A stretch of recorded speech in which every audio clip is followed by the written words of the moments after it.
साहब पहली यहाँ से रेम बनी से ओकर बाद आदमी मन नहीं से पार्षद है से गांव के ओकर साथ में दो चार सियान है इस गांव के ओकर बाद मना करी तुमन कैसे ले जात हो रेती लिसे करके फिर ओमन मार धार चालू कर दी गाड़ी सुतरी सब ओमन गाड़ी में बैठे रही से। कितने लोग रहे? कम से कम ओमन 5 से 6 लोग रही से। पार्षद को लेके भी नाराजगी है, ऐसा वो क्या मामला है? अब पार्षद भी मार पड़े साहब पहली यहाँ पे उकर मन के साथ में सियान आरिस न बहु मन ल मारे ओकर बाद ओमन भगी से फायरिंग करी से ओकर बाद भगी संधन नर्सरिया में। लोग गाड़ी में आए थे क्या? हाँ उन लोग गाड़ी में आए थे। हाँ बन गाड़ी में। कितने बजे आए थे? वो 6 बजे आ गई किसे को 5:30 6 बजे। हाँ रात भी 7 बजे हो इससे चालू। तो इसमें पुलिस का क्या कहना? अब घर वाले मालूम नहीं मंथिर राम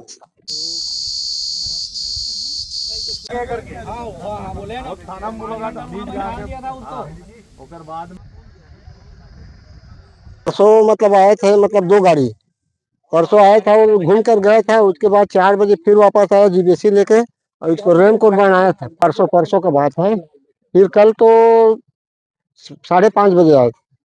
5:30 बजे आए के बाद 7 बजे बवाल हुआ। मैं तो नहीं था, लोग रहे होंगे उन लोगों कम से बता रहे थे, मतलब 10 से 12 आदमी बता रहा था, लड़के लोग को वो जो फायरिंग किया था वो लोग। हाँ, कितने लोग को मतलब वो घायल किए जो घायल किए? मतलब एक को तो गोली लग गया है और एक को सर पे लगा है, एक कान से निकला है, एक हाथ से मतलब लगा है। हाँ उसके बाद ना मारा है, कई आदमी को तो मार पीट भी किया है। मतलब अभी उनके थाना में है। को आरोप लगा रहे हैं, वो क्या है? अब पार्षद के हिसाब से तो मैं उसको नहीं जानता, बाकी उसी को मार बहुत ज्यादा भी मार पा रहा है बोले। ऐसा मार पड़ी है? हाँ वही लोग मारा है। हाँ वही लोग मारे हैं। तो फिर कल गांव में जो हंगामा हो रहा था वो गोवर्धन में शायद।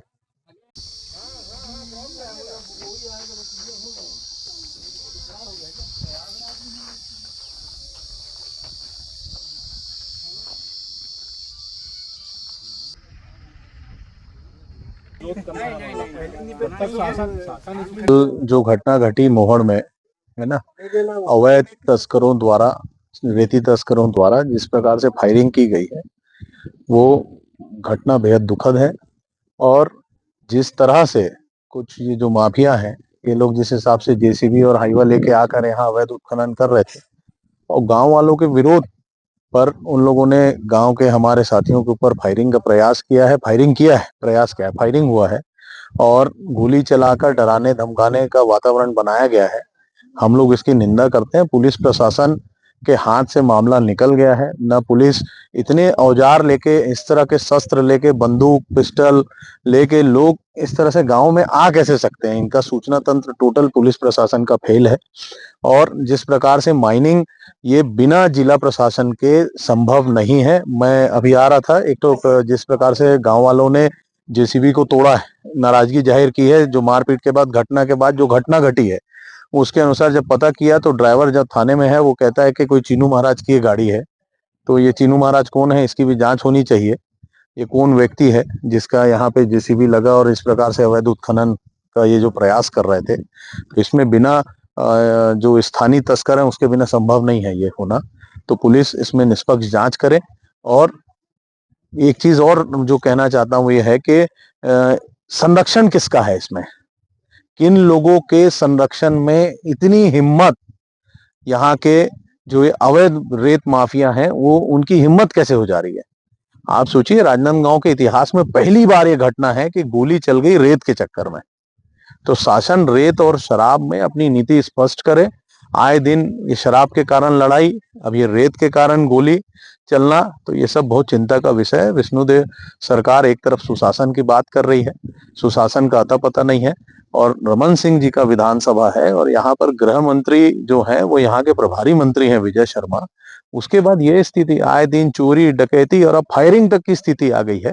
बहुत चिंताजनक है। पुलिस प्रशासन अपने मतलब वो सबसे कमजोर दौर से जिला पुलिस प्रशासन गुजर रहा है। पुलिस द्वारा कार्रवाई नहीं होती तो कांग्रेस पार्टी क्या कदम? आंदोलन करेंगे हम तो। कल रात तक बात होती रही मेरी, सारे ग्रामीणों से भी फोन पर मेरी रात भर बात चलते रही। कल ये लोग एफआईआर को भी लेके नानुकुर करते रहे, कम ज्यादा कोशिश करते रहे कि गोली चली नहीं है बोलने की। सुबह कारतूस सब आकर पुलिस प्रशासन और गाँव के लोगों ने बिना है और गोलियां चली, ये स्पष्ट हो गया है। मध्य प्रदेश के भी इसमें कुछ दुर्गों का आने भाई गुर्गे मध्य प्रदेश के लोगों को सपना आ नहीं रहा होगा डायरेक्ट यहाँ आने का। ये कौन लोग हैं, किसके कहने पर यहाँ आए हैं, किसके संरक्षण में यहाँ खुदाई का प्लानिंग हो रहा था? तो भाई कोई ना कोई स्थानीय आदमी इसमें शामिल है, उसका जांच होना चाहिए।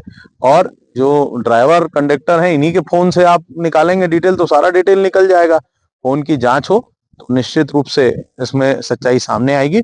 बिना स्थानीय जो हमारे माफिया हैं रीति के, जिनका गाड़ी घोड़ा है, उनके बिना बाहर के लोग आके, किसी को तो ये जगह का पता ही नहीं होगा, कौन मध्य प्रदेश का आदमी यहाँ आके जगह ढूंढ लेगा?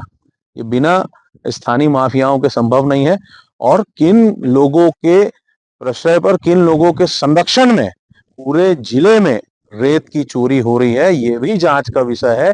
इसमें कौन नेता शामिल है? नेता के साथ साथ ये जो माफिया है, इनके खिलाफ कार्रवाई होगी।